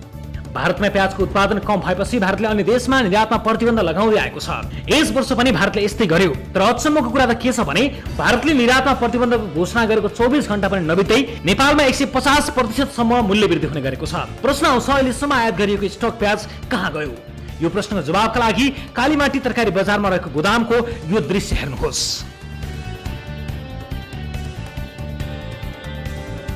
यो असोज 1 गते मध्याह्न कालीमाटी तरकारी बजारमा खिचिएको दृश्य हो, जहाँ गोदामभरि प्याजको बोरा देखिन्छन्। यो प्याज भारतले प्रतिबन्ध लगाउनुभन्दा अगाडि नै आयात गरिएको हो। त्यति बेला प्याजको मूल्य अहिलेको भन्दा 3 गुणा कम थियो। तर अहिले यही प्याजलाई पहिलेको भाउभन्दा 150% बढी मूल्यमा बिक्री गरिन्छ। भारतले लगाएको प्रतिबन्धको फाइदा उठाउँदै बजारमा कृत्रिम अभाव सृजना गरी यहाँका व्यापारीहरूले स्टकमा रहेको प्याजलाई अधिकतम मूल्यमा बेचेर उपभोक्ताको ढाड सेक्दै आएका छन्। प्याज कसरी छ दाइ? प्याज 10 रुपियाँ किलोको 10 त्यो पुरानै प्याज होइन? पुरानो हो कि नयाँ? हिजो भर्खर आएको हाम्रो दाइ, अब अस्ति लोडिङ होइन। कहाँबाट आएको यो? 110 हो र? कस्तो महँगो 10 14 60 रुपियाँ पाइन्थ्यो थियो अस्ति मैले 60 रुपियाँ थियो प्याज 110।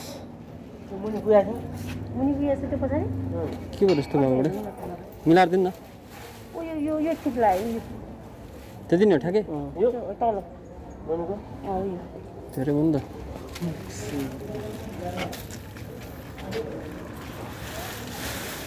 अघिल्लो वर्ष पनि भारतले असोज 12 गतेदेखि प्याज निर्यातमा लगाएको रोक फागुनमा मात्र खुल्ला गरेको थियो। त्यति बेला प्याजको मूल्य 300 रुपियाँ प्रति किलोसम्म पुगेको थियो।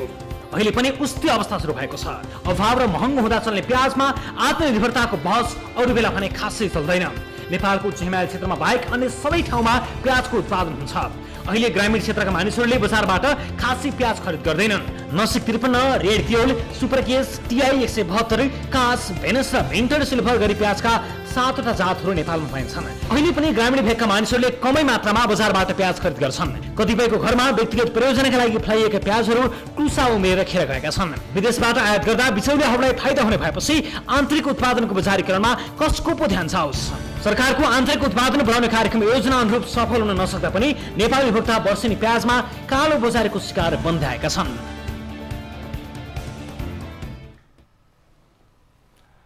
दर्शक महानुभावहरू, यो घर घरको विषय हो, भान्साको विषय हो। हाम्रा गृहिणीहरूलाई त अझ यो विषयमा पक्कै पनि धेरै चासो र जिज्ञासा छ भन्ने हामीले बुझेका छौँ। र यस विषयमा कुराकानी गर्न हामीसँग टेलिफोन सम्पर्कमा हुनुहुन्छ वाणिज्य आपूर्ति तथा उपभोक्ता संरक्षण विभागका महानिर्देशक नेत्रप्रसाद सुवेदी। सर नमस्कार, स्वागत छ यहाँलाई भिडियो कलमा आउनुभएको छ। सर नमस्कार। नमस्कार, धन्यवाद छ हजुर, धेरै धेरै हार्दिक नमस्कार। अब प्याजको भाउ त आकाशी हो। भारतले बन्द गरेको 1 मिनेटपछि 60 रुपियाँको त 100, 150, 200 सम्म पुग्यो। 81 बन्द गर्ने बित्तिकै आकाशी हो। अब उपभोक्ताहरूलाई मार परि नै सकेको छ। केही अनुगमन गरेर केही ठाउँहरू तपाईँहरूले सिल गर्नुभयो, तर आज अपराह्न गएर केही ठाउँमा हामीले बुझ्दा अवस्था उस्तै छ। अब के गर्ने होला? हरेक वर्ष यो हुँदो रहेछ, यो सेटिङमै हुन्छ कि क्या हो? यसो देखाउनलाई यसो गर्ने, उसले यसो गर्ने, तैँले यसो गर्नु, मैले यसो गर्नु चलिरहन्छ भनेर यो धन्दा हो कि जस्तो कता कता शङ्का माने। सर मैले माफ गर्नु होला। यो जल्दो बल्दो विषय उठाइदिनु भएको छ। पहिले त धन्यवाद दिन चाहन्छु। अर्को कुरा, हामी अघि पनि रिपोर्टिङमा कुरो आइरहेको थियो, यदि हामीले उत्पादनलाई ध्यान दिएनौँ र त्यसपछि बजार र उत्पादनलाई जोडेनौँ भने यो समस्या पटक पटक दोहोरिन्छ। एउटा अर्को चाहिँ पुरानो स्टकको मालमा नयाँ मूल्य लगाउनु चाहिँ व्यापारीको कमजोरी नै हो, उहाँहरूको गैर व्यावसायिक क्रियाकलाप हो। त्यस कारणले हामीले चाहिँ स्थानीय प्रशासन मार्फत उनीहरू गलत गर्नेहरूलाई थुन्ने काम र हामी वाणिज्य विभाग मार्फत चाहिँ व्यापारीहरूलाई तपाईँहरूको प्रमाण देखाउनुहोस् भनेर प्रमाण नपुग्ने बित्तिकै कारवाही गर्ने काम पनि अगाडि बढाएका छौँ। आज मात्रै पनि प्याजमा गडबड गर्ने 6 जना व्यापारीलाई 9,65,000 जरिवाना हामीले तिराएका छौँ। यो उद्देश्य भनेको सुधारको लागि हो, उहाँहरू सुध्रनुहुन्छ भन्ने हिसाबले कानुनत गरिएको कारवाही हो। यो विषयलाई स्थानीय तहले पनि र जिल्लामा सिडिओ अफिसरहरूले पनि काम अगाडि बढाउनु भएको छ। यो चाहिँ एउटा पाटो हो, यहाँले उठाउनु भएको थियो नि, उत्पादनको पाटोलाई हामीले जोडेनौँ भने त्यसलाई सरकारले नीति मार्फत र सबै तहका सरकारले चाहिँ उत्पादन बढाएर नगएसम्म समाधानमा हामी जान सक्दैनौँ। नत्र हाम्रो यो चाहिँ एउटा भनौँ न अन्तरिम समाधान भनेको खानेबानीमा परिवर्तन गर्नुपर्ने हुन्छ मलाई लागेको चाहिँ। र यो हाम्रो चाहिँ अनुगमनको काम कारवाहीको प्रक्रिया अगाडि बढ्छ। उहाँहरूले सुध्रिएर देखाउनु पर्यो, पुरानो स्टकलाई जायज मूल्य राखेर बेच्नु पर्यो। अब एउटा कुरा नि सर, जस्तो नीति नियम मिच्नका लागि त मान्छेले 2 मिनेट पनि सोच्दो रहेछ, विशेष गरेर उपभोक्ता ठगिने मामलामा त एकछिन पनि मान्छेले सोच्दैन। जहाँ कोही तपाईँहरूले अनुगमन गर्नुभयो एउटा सटरमा भने अर्को सटरले एकछिनपछि त्यही गरिरहन्छ। हामीले आज दिउँसोको पनि हेऱ्यौँ, जहाँ चाहिँ आम मान्छेले घरबाट यो मैले भनेको कुरालाई हो भनिरहनु भएको मैले महसुस गरिरहेको छु भनेपछि जहाँ जहाँ अनुगमन गर्यो त्यहाँ हुने हो भनेपछि एक त तपाईँहरूको अनुगमनको विश्वसनीयतामा ठुलो प्रश्न, अर्को कुरा कारवाही कस्तो हुने हो भन्ने कुरामा मान्छेलाई ठुलो प्रश्न। सरकारले कारवाही गर्छ अथवा सम्बन्धित निकायले यसलाई गर्न दिँदैन, ठगी गर्दाखेरि ठुलो समस्यामा पर्न सकिन्छ भन्ने कुरालाई त मान्छेले टेरपुछेरै लगाएको छैन भनेपछि यो कस्तो देखाउनका लागि गरिएको अनुगमन हो अथवा यसको प्रभावकारिताको बारेमा अब तपाईँहरूले सोच्नु पर्दैन? रविजी, यो जायज प्रश्न उठाउनु हो, हामी पनि यसमा सचेत छौँ। हामीले टोली जो चाहिँ अनुगमनमा जान्छ उसको नियतको कुरा निष्ठाको कुरा पनि हामी ट्र्याकिङ गर्छौँ। हेर्नुहोस्, अर्को चाहिँ हाम्रो अनुगमनको कार्यविधि पनि हुन्छ र हामी कुन त्यो नियमनकारी निकायहरू मिलेर जाने अथवा टोली बनाएर जाने कसरी जाँदा प्रभावकारी हुन्छ भनेर पनि विश्लेषण गरेका छौँ। यहाँलाई पनि थाहा छ हामी 3 तहको सरकारको अभ्यास सुरुमा भएको हुनाले स्थानीय तहहरू अभ्यास त भइसक्नु भएको छैन, तथापि सुरु गर्नु भएको छ हालसालै पनि। त्यसरी यसलाई परिष्कार ल्याउँदै जाने विषय हो। हामीमा निष्ठा हुनु पर्यो काममा है। त अब हामी नै मिल्यौँ, कर्मचारी नै व्यापारीसँग मिलेर चाहिँ गयो भने मैले चाहिँ तपाईँको सिस्टमको टुलको कुराकानी गरेँ। कस्तो किसिमको सिस्टम छ तपाईँहरूको ब्याकएन्डमा, कसरी ट्र्याक गर्नुहुन्छ तपाईँले? प्राविधिक रूपमा तपाईँहरू कतिको तयार हुनुहुन्छ अथवा छड्के जाँचहरू गर्दा तपाईँको कतिको तयार हुनुहुन्छ? अब दसैँ लाग्न आँटेपछि त झन् यो अनुगमन भयङ्कर हुन्छ, दसैँ खर्च उठाउने काम पनि चल्छ भन्ने कुरा व्यापक छ, तपाईँले नसुन्ने कुरै भएन, यो तपाईँले सुन्नुभएकै छ होला। यो सबै यो अनुगमन भन्ने चिजलाई एउटा ठुलो जोक मजाकको रूपमा मात्र लिइएको छ। यो साँच्चै नै रियल अनुगमन हो? यो इन्सपेक्सन भनेको चाहिँ नि मान्छेको थरथरी खुट्टा काम्नु पर्यो नि, उपभोक्तालाई 1 रुपियाँ पनि बढी लिँदाखेरि मान्छेको मुटु हल्लिनु पर्यो नि। त्यस्तो किसिमको एउटा चाहे तपाईँ टेक्नोलोजीको प्रयोग गरेर भन्नुहोस्, चाहे कुशल म्यानपावरहरूको प्रयोग गरेर भन्नुहोस्, चाहे त्यसै गरी चुनिएका छानिएका बजारमा जाने इमान्दार अनुगमनकर्ताको कुराकानी गर्नुहोस्, त्यस्तो केही छैन। अनि त्यही अनुगमन गऱ्यो, कहिलेकाहीँ मन्त्री गए जस्तो, कहिलेकाहीँ तपाईँहरू गए जस्तो, एउटा पसलमा गयो 3 जना मान्छे समात्यो, अर्कोमा गयो समात्यो, कतिपय ठाउँमा त यसो कुराकानी हिसाब किताब नमिलेपछि समात्यो। यस्तो ट्रेडिसनल अनुगमन गरेर नेपाली उपभोक्ताहरूलाई कहिलेसम्म आनन्दले ठगिरहन दिने सर? रविजी, म बोलौँ थोरै प्लिज? अब म चाहिँ आएको 1 वर्ष हुँदैछ है। म चाहिँ डाटाबेसमा ध्यान दिने, अलिकति सूचना प्रणालीमा पनि जोड दिएर अगाडि बढ्ने मान्यताकै व्यक्ति हो। त्यसैले मैले आचार संहिताको विषयमा आएपछि नै उठाएको। अहिले हाम्रो हातमा आचार संहिता आइसकेको छ, कुन पालना गर्नुपर्छ भन्ने विषय। अर्कोतिर कार्यविधिको कुरा हामीले अन्तिम चरणमा पुर्याएका छौँ। त्यो चाहिँ हामी सङ्घीय तहमा मात्रै होइन, प्रदेश तह र स्थानीय तहमा नै प्रयोग हुने खालको आचार संहिता हो। र अहिले जेठदेखि चाहिँ हामीले सबै जिल्ला प्रशासन कार्यालयलाई विभागको अधिकार पनि नजिकबाट पनि हेर्नुहोस् है भनेर दिएका छौँ। र यहाँले उठाउनु भएको कुरा के सत्य हो भने हामी एकदमै इन्ट्याक्ट टेक्नोलोजीमा भर्खरै रियल टाइम हेर्न सक्ने गरी इन्ट्याक्ट भइसकेका छैनौँ। त्यसलाई केही समय त लाग्छ सूचना प्रणाली गराउनको लागि, त्यो चाहिँ धेरै आवश्यक छ। मेरो विश्लेषणमा सूचना प्रणाली नभएसम्म अनुगमन एकदमै प्रभावकारी हुँदैन। तथापि हाम्रो गिभन कन्डिसनमा हाम्रो जनशक्तिको चाहिँ अवस्था अनुसार हामीले उहाँलाई सुसूचित गरेर एउटै धारणा गराएर बजारमा जाने काम गरेका छौँ। हाम्रो निष्ठा अथवा हाम्रो मिलेमतो भएर यो चाहिँ कमजोर भयो भन्ने कुरा चाहिँ नसोचिदिनु होला। बरु हाम्रो यो चाहिँ भनौँ न यसको सबलीकरण गर्दै अनुगमनलाई थप प्रभावकारी बनाउँछौँ। लकडाउनको अवधिमा सर्जिकल आइटम लगायतको मूल्यमा कन्ट्रोल गर्नमा हाम्रो विभागको अनुगमनको विशेष भूमिका छ। यो बीचमा पनि यो 6 महिनाको अवधिमा खाद्यान्नको भाव हेर्नुहोस् त्यति बढ्न पाएको छैन। अब आपूर्ति प्रणाली बिग्रियो केही पाइएन भन्ने कुरो सुनिएको छैन नि। यसलाई अनुगमनको सकारात्मक पाटोमा पनि हेर्नुपर्छ होला र आगामी दिनमा यो प्याज मिसन जस्तै अरू विषयमा पनि हामी अलिकति सुसूचित भएर एकदमै टाइममा पुगेर यसको प्रतिफल ल्याउने गरी नै अनुगमन गर्छौँ। यो मेरो प्रतिबद्धता भयो। हस्, यहाँलाई धेरै धेरै धन्यवाद यो प्रतिबद्धताका लागि र आम उपभोक्ताहरूलाई फाइदा हुने तवरले आम उपभोक्ताले महसुस हुने तवरले अनुगमन गरिदिनु भयो भने साँच्चै नै जुन मारमा मानिसहरू अझ विशेष गरेर आर्थिक चपेटामा मानिसहरू परेका छन् त्यस्तो आर्थिक चपेटामा परेका मानिसहरूलाई यति महँगो भान्साको भार नथपियोस्, हामी यही चाहना र कामना गर्छौँ। समय र जानकारीको लागि म सरलाई धेरै धेरै धन्यवाद दिन चाहन्छु। धन्यवाद यहाँलाई पनि कभरेजको लागि। हजुर, आदरणीय दर्शक महानुभावहरू, विशेष गरेर आत्मनिर्भर हुनुपर्ने कुराहरू त्यतिखेर मात्र उठ्छन् जब यसरी आपूर्ति बन्द हुन्छ अनि त्यसपछि मात्र आत्मनिर्भरताका ठुला ठुला चर्का भाषण नाराबाजीहरू चल्दछन्। यसर्थमा केही मानिसहरूले त अब यदि लुकाएर यही भएको प्याजलाई भारतले बन्द गरिसकेपछि प्याज आएको छैन भन्ने मान्यता हुन्छ र त्यसभन्दा अगाडि आएको प्याज महँगो मूल्यमा पक्कै पनि आएको होइन होला। यसरी सस्तोमै किनिएको पूर्ववर्ती मूल्यमै किनिएको प्याजलाई उपभोक्तालाई चर्को मूल्यमा बेचिरहेको छ भने केही मानिसहरूले अभियान पनि चलाएका छन्। 8-10 दिन प्याजै बन्द गरिदिउँ, महँगो तिर्नुभन्दा 8-10 दिन बिना प्याजका तरकारीहरू खाएर हेरौँ, त्यसपछि ती प्याजहरू कुहिने अवस्था आइसकेपछि कुहिनुभन्दा 1-2 दिन अगाडि त पहिला पाए भन्दा पनि सस्तो मूल्यमा आउँछ कि एउटा प्रयोग किन नगर्ने, यस्ता कुराहरू पनि आइरहेका छन्। मलाई लाग्छ यो प्रस्ताव अथवा यस्तो किसिमको अभियान पनि गलत त होइन। जो कोहीले पनि यस्तो अभियानलाई प्रयासलाई साथ दिन चाहनुहुन्छ, मेरो विचारमा यो सार्थक हुने सम्भावना छ। किनभने प्याज कुहियो भने त उपभोक्ताले प्रयोग गरिदिएनन् भने त त्योभन्दा अगाडि नै सस्तोमा बेच्न व्यापारीहरू बाध्य हुन्छन्। त्यसरी बाध्य किन नपार्ने, यो प्रश्न तपाईँहरूलाई छोड्दै एउटा ब्रेक लिन्छु। ब्रेकपछि अन्य विषयसहित प्रस्तुत हुन्छु। न्युज 24 टेलिभिजनमा हेरिरहनु भएको छ कार्यक्रम सीधा कुरा जनतासँग।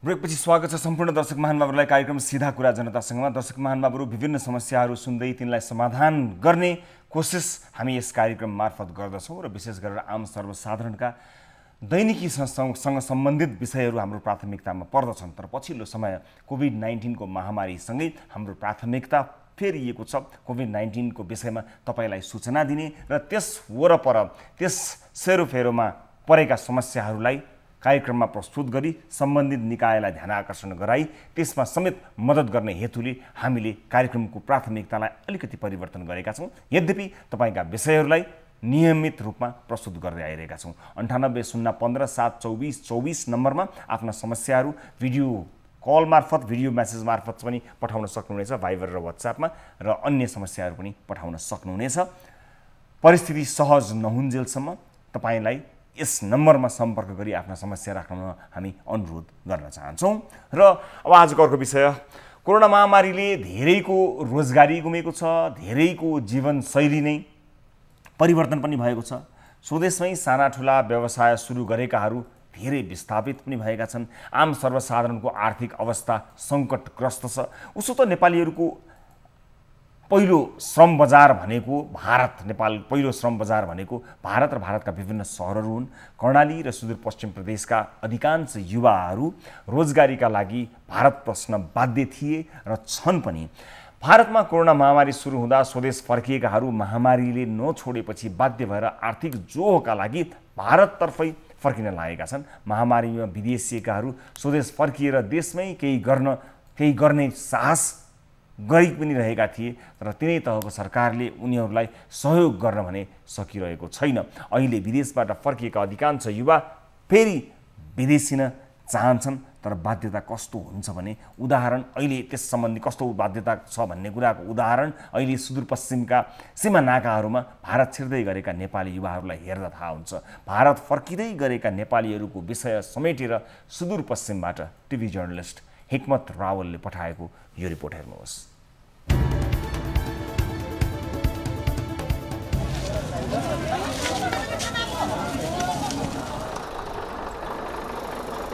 दृश्य सुदूरपश्चिम प्रदेशको धनगढीसँग जोडिएको गौरीफन्टा नाकाको हो। कोरोना महामारीको यो बेला हरेक दिन यो नाकाबाट 250 बढी युवा महिला बालबालिकाहरू कामको खोजीमा भारत पसिरहन्छन्। यसरी नै यस्तै कञ्चनपुरको गड्डाचौकी नाकामा पनि भारत पस्नेहरूको यस्तै लड्को छ।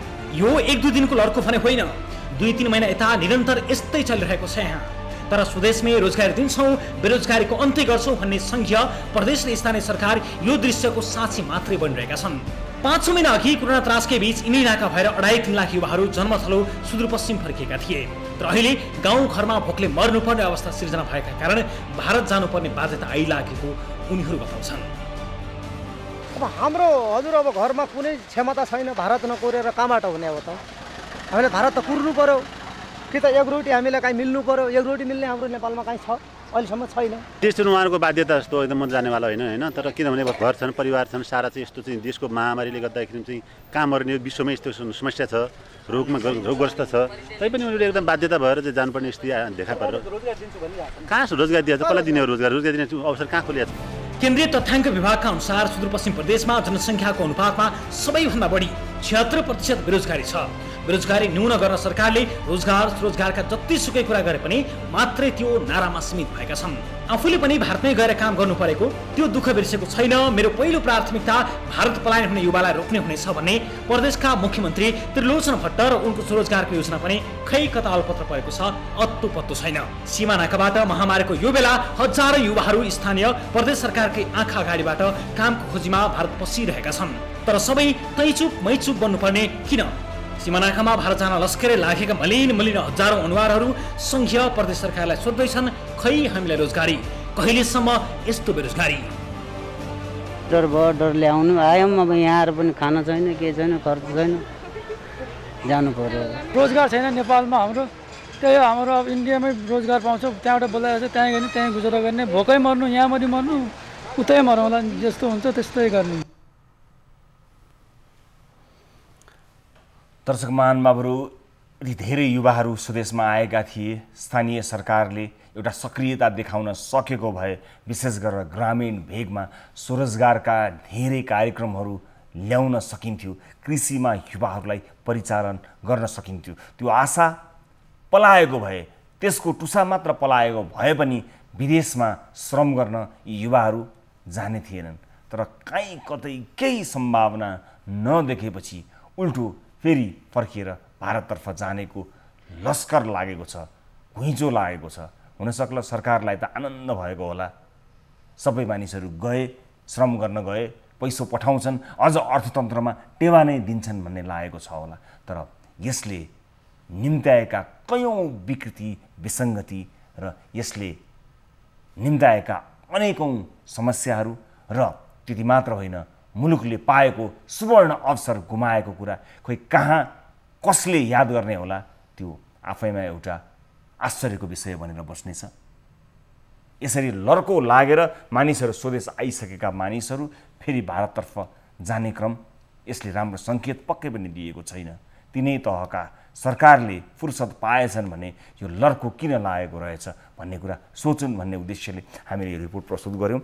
र विशेष गरेर आफ्नो घोषणापत्रमा नै विदेशमा काम गर्न जान पर्ने छैन, त्यो दिनको अन्त्य गर्छु भनेर भन्नुहुने व्यक्ति, राजनीतिक व्यक्तित्व, प्रदेश सरकारको मुख्यमन्त्री समेत बन्नुभएको छ त्रिलोचन भट्ट। आज उहाँसँग कुराकानी गर्ने कोसिस त हामीले गरेका थियौँ, तर सफल हुन सकेन। तर आगामी कार्यक्रम मध्ये कुनै कार्यक्रममा उहाँसँग कुराकानी गरी त्यो घोषणापत्र एकपटक पढेर सुनाइदिने, त्यो प्रतिबद्धता एकपटक प्रसारण गरेर सुनाइदिने कोसिस हामी पक्कै पनि गर्नेछौँ। अब आजको अर्को विषय, हामीले केही समय अघि उदयपुरको कटारी अस्पतालमा युरिक एसिड परीक्षण गर्ने मेसिन समेत 1 वर्षदेखि बिग्रिएकै मेसिनले बिरामीको गलत रिपोर्ट दिने गरेको विषय उठाएका थियौँ। अचम्मको कुरा के भने अस्पताल प्रशासनले मेसिन बिग्रिएपछि न आफूले खरिद गरेको छ, न अस्पताल हेर्ने कटारी नगरपालिकालाई नै त्यसबारेमा थाहा छ। हाम्रो रिपोर्ट हेरेपछि कटारी नगरपालिकाका मेयर ज्ञानेन्द्र श्रेष्ठले मेसिन खरिद गरेर अस्पताललाई बुझाएका छन् अनि अस्पताल प्रशासनले सर्वसाधारणको स्वास्थ्यमा खेलवाड गरेको प्रति क्षमा याचना समेत गरेका छन्। उदयपुरबाट टिभी जर्नलिस्ट अभिमन्यु लामिछाने पठाएको यो फलोअप रिपोर्ट पनि हेर्नुहोस्।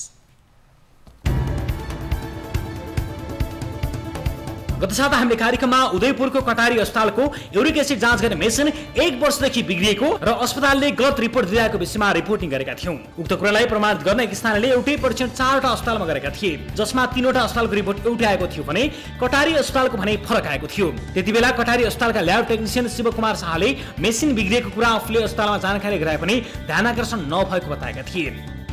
यो चाहिँ मेसिन पहिलादेखि नै उ छ भनेर हामी जानकारी गराएका थियौँ हैन। अनि त्यसपछि के भन्छ भने डाक्टर साहबहरूले प्रोसेसमा हुनुहुन्छ अनि हामी चाहिँ गर्दा यसमा अलिकति मेसिनमा नै प्रब्लम देखेको जस्तो। उक्त विषयमा हामीले कार्यक्रममा रिपोर्ट प्रसारण गरेपछि कटारी अस्पतालमा नयाँ मेसिन आएको छ। कटारी नगरपालिकाका मेयर ज्ञानेन्द्र श्रेष्ठ आफै काठमाडौँ आई ल्याबमा प्रयोग हुने सेमी अटो बायोमेट्रिक एनालाइजर 1 खान, वाटर बाथ 1 खान, इसिजी मेसिन 1 खान अस्पताललाई हस्तान्तरण गरेका हुन्। अस्पतालमा मेसिन बिग्रेको विषयमा यसअघि आफूलाई जानकारी नै नभएको र हाम्रो कार्यक्रममा रिपोर्ट प्रसारण भएपछि मात्र थाहा पाएको मेयर श्रेष्ठले बताए। न्युज 24 को सिधा कुराबाट जुन समाचारहरू आयो कटारी अस्पतालको बारेमा मेरो एकदम ध्यानाकर्षण भएको छ। विशेष गरी म न्युज 24 लाई धन्यवाद पनि दिन चाहन्छु र कटारी अस्पताल व्यवस्थित गर्नको निमित्त कटारी नगरपालिकाको जिम्मेवार भएको हुनाले मैले तत्कालै त्यहाँका म्यानेजमेन्टसँग बसेर व्यवस्थापन समितिसँग बसेर छलफल गरेर र त्यसको इक्विपमेन्टको निमित्त तत्काल मैले अब कार्यान्वयन पनि गरेर म आफै काठमाडौँमा गएर त्यहाँ त्यो सामग्रीहरू ल्याएर अहिले व्यवस्थित ढङ्गले त्यहाँ काम पनि भइरहेछ। गलत रिपोर्ट दिने गरेको तथ्य सार्वजनिक भएपछि अस्पतालले ल्याबका मेसिनहरू बन्द गरेको थियो। नयाँ मेसिन आएसँगै सेवा फेरि सुचारू भएको छ। मेसिन बिग्रिएका कारण स्थानीयमा हालसम्म पर्न गएको असुविधाप्रति अस्पतालले माफी मागेको छ। यस अस्पतालबाट ल्याबबाट पाउने सबै सेवाहरू सुचारू हुन्छ र सेवाग्राहीलाई म यही भन्न चाहन्छु कि यस अस्पतालबाट अब यो सेवाहरू तपाईहरुले पाउन सक्नुहुनेछ र बीचमा जुन भएको असुविधाप्रति कटारी अस्पताल हार्दिक क्षमा गर्न चाहन्छु। सरकारी अस्पतालको ल्याबमा समस्या आउँदा निजी अस्पतालमा चर्को मूल्य तिर्न बाध्य भएका स्थानीयहरू नयाँ मेसिन आएसँगै खुसी भएका छन्।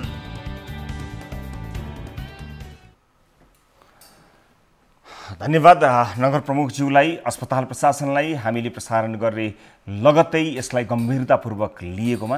हामीले कार्यक्रममा रिपोर्टहरू प्रसारण गरेर सम्बन्धित निकायलाई ध्यानाकर्षण गराउने र प्रत्यक्ष रूपमा के रहेछ कस्तो रहेछ भनेर जान्ने कोसिस प्राय गरि नै रहन्छौँ विभिन्न विषयहरूमा र कतिपय अवस्थामा त्यस्तो अवस्था सृजना हुन सक्दैन। हामीले प्रत्यक्ष कुराकानी गर्न पाएका हुँदैनौँ, त्यस्ता विभिन्न अवरोधहरू हुन्छन्।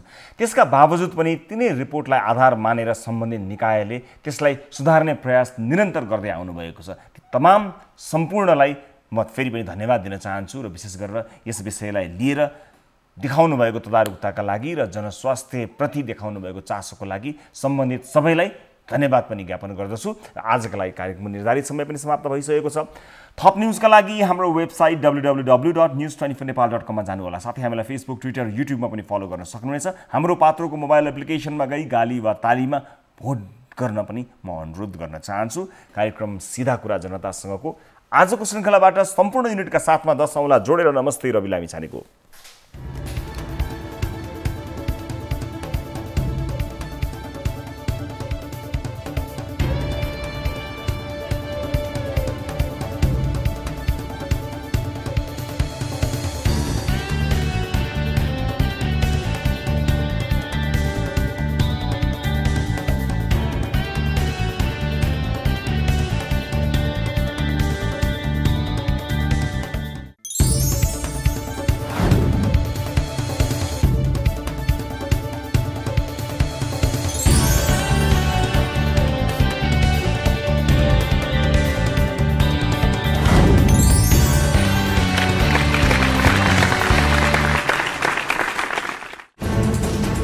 कोरोनाले सृजना गरेको संकटमा पल पलका न्यूज अपडेट र हर क्षेत्रको कभरेजका लागि न्यूज 24 नेपाल युट्युब च्यानललाई सब्स्क्राइब गर्नुहोला।